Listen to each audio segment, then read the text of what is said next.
To hear about the start of this. I'm going to turn it over to you, Reinhild. Thank you so much, Michael, for the introduction. And it's nice to feel important, at least sometimes, right? Thanks everyone for tuning in. This is my first one of these presentations. If you can hear me well, give me a thumbs up. Okay, it's looking good. That's a great start. I was told this is kind of like a rapid, not non-lecture, talk about some things that might be central core to providing services. And I have a good 20 years of experience in community mental health. So I'm really familiar with some of the wonderful things that can happen, but also the pitfalls of when things don't go well in that setting. So let's jump right in. And another quick annotation, so to speak. I think this idea of neuroception, this concept of neuroception of safety and danger is important. It's like a general human thing. So we can think about this with clients, right? What's going on? We'll get into the definition in just a minute. With clients, we can think about it, what is going on with our clients, but we can also think about what's going on with us.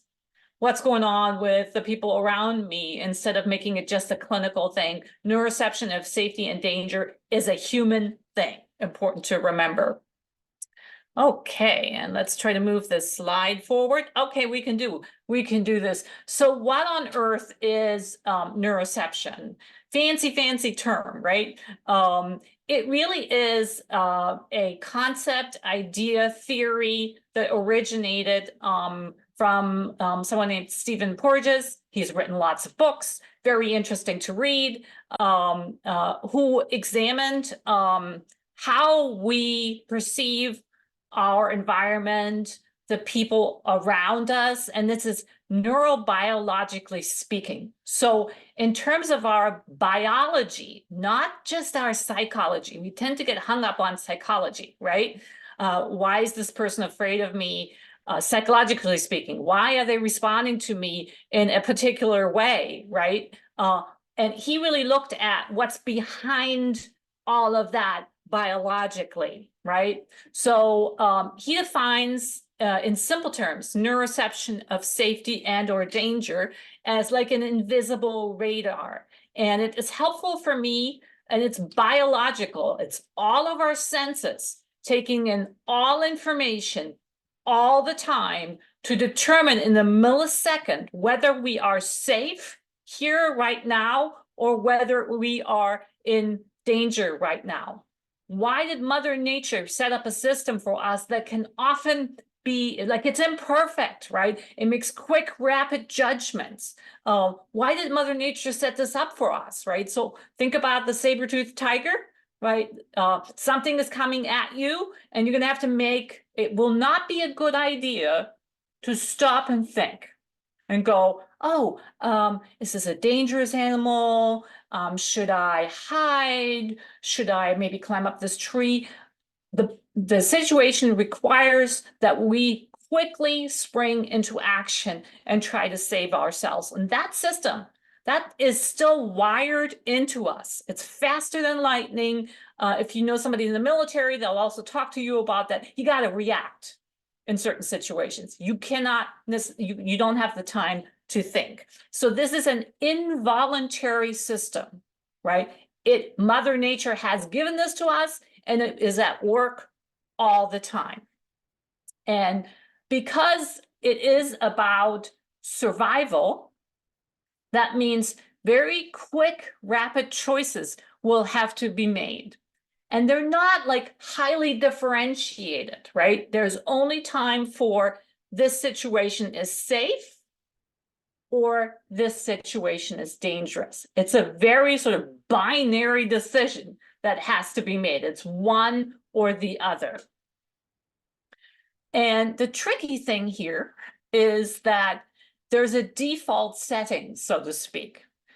So the senses, my sense of smell, my sense of taste, sound, touch, do you all know that feeling that you're walking down the street, it's a little dark and the hair on your neck starts going up, that's your neuroception, that something isn't quite right, right?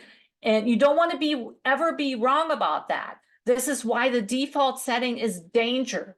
When you can't figure out quickly enough, when we can't figure out quickly enough whether a person or a situation is safe or dangerous, the safer default setting is dangerous because it will keep us alive and from getting hurt, right? So this is kind of a critical thing to look at. And this isn't something our clients are purposefully doing to us.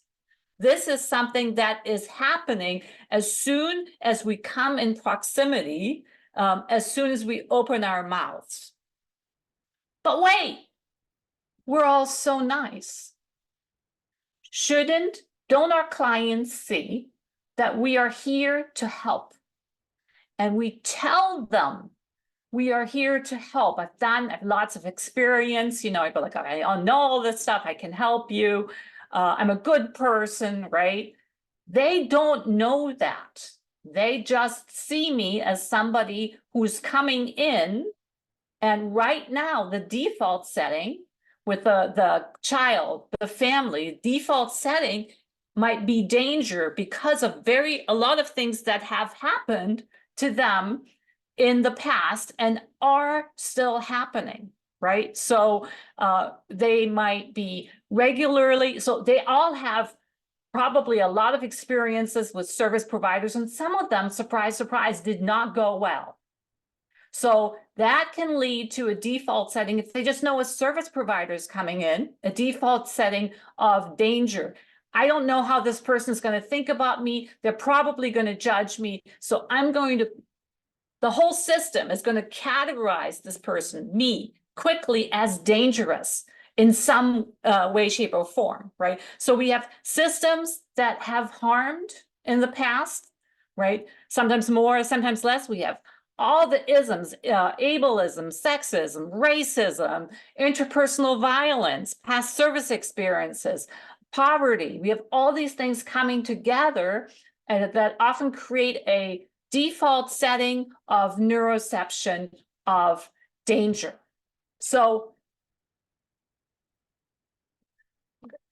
the million-dollar question is, well, what are we going to do about it, right? If this is just biology, right? I don't want to be fatalistic about this. I don't want to go like, oh, all is lost, right? It's going to take us 20 years to make a connection with this client. That's not what this talk is about, because there's actually a lot we can do and a lot that we can change about how we are with our clients and our families. So this process of creating safety together, of co-creating safety, can move forward.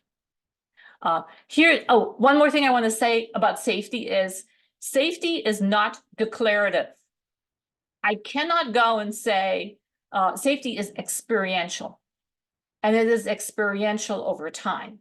So if my default setting is that my service providers are in some way, shape, or form dangerous to me, then changing that will take some time, and me going in and saying, hey, I am a safe person. You can talk to me. I have your best interests at heart. I have your child's best interests at heart. That doesn't mean anything yet because it's not experiential. It's just a declaration, so to speak. And that's not really that helpful. So here's some do's and don'ts, I thought, because this is a rapid talk that might be helpful. We should assume that people have been hurt by systems. We should be humble in the way we present ourselves. We should collaborate. We should offer choices. These are messages of safety. Collaboration and offering choice is a message of safety. And we should acknowledge the experience of power differentials that we are perceived, even, people. I was astounded when I thought my client thought I was so privileged when I first started with the work, right? But they know that we have some power in their lives. So that's important to acknowledge. We shouldn't assume that our clients feel safe with us. We should not assume that our clients and their families are ready to start the work right now. We should never say our clients aren't or families aren't motivated, because motivation is created over time together. and we shouldn't flaunt our expert status. That creates a neuroception of danger. If there's somebody who goes, hey, I know a lot more than you, right? That creates that neuroception of danger. There are some cultural variations with that, but that's as a general something to think about. So what can we do? We can always regulate our own central nervous system.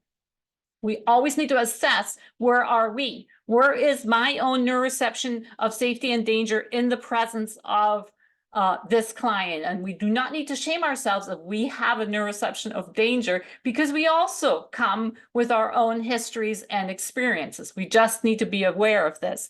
We should regulate before, during, and after a visit with our clients, with our families. The first choice is always breath, because it is so super effective. And I know you all know that, so I'm not going to demonstrate right now, but there's a specific way of breathing, has different names. Pizza breathing for children, right? Smell the pizza, blow on the pizza, that we can do that will settle our body down over time. It has to be practiced. There's so much more. There are affirmations, there are comfort items, there's music.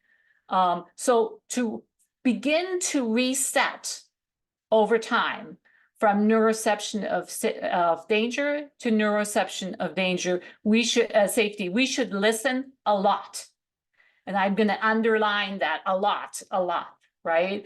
The more we give our clients and their caregivers a chance to talk about their experiences, how they see things, the more they will realize that we see them. And when people feel fully seen and heard, right, then they feel safer.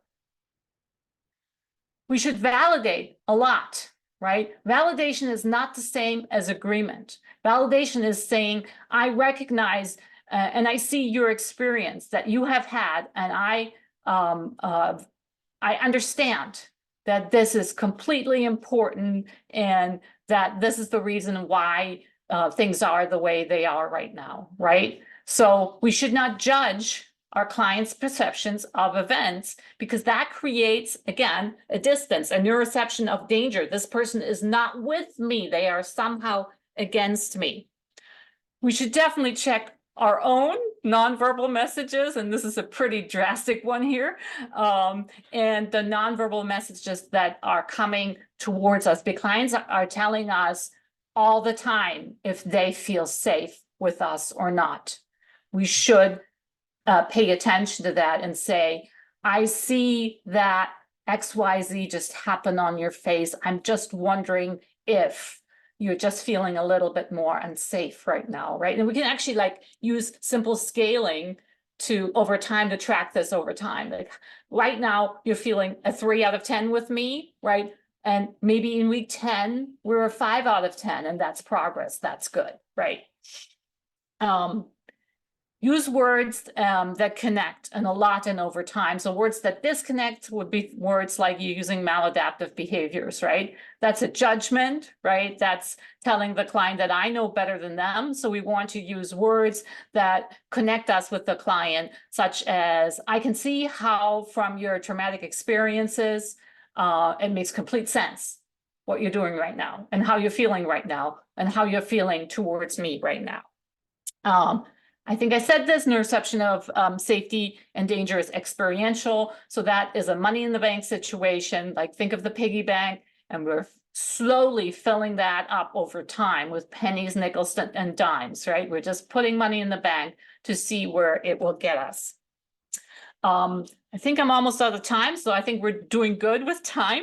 I wanted to give 2 resources, and Stephen Porges has written a lot of really interesting stuff, specifically for those of you who work with neurodiverse children.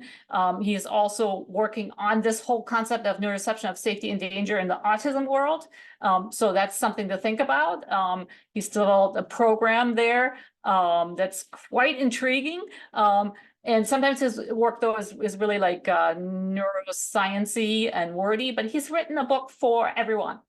And this is a great book to read to understand this idea of neuroception of safety and danger, and the whole theory that's built around it called polyvagal theory, which really explains the biology, the neurobiology of our systems of safety and danger.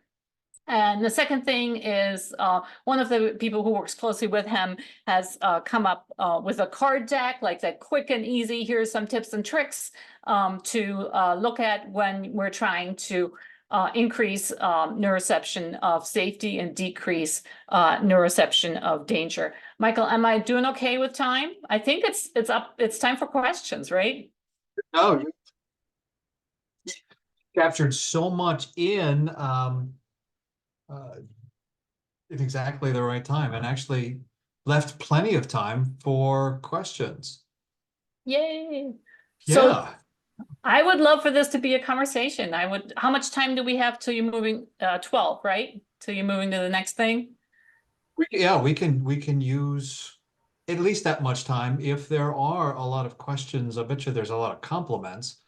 But let's start with questions and then we'll finish with all of the compliments. Oh,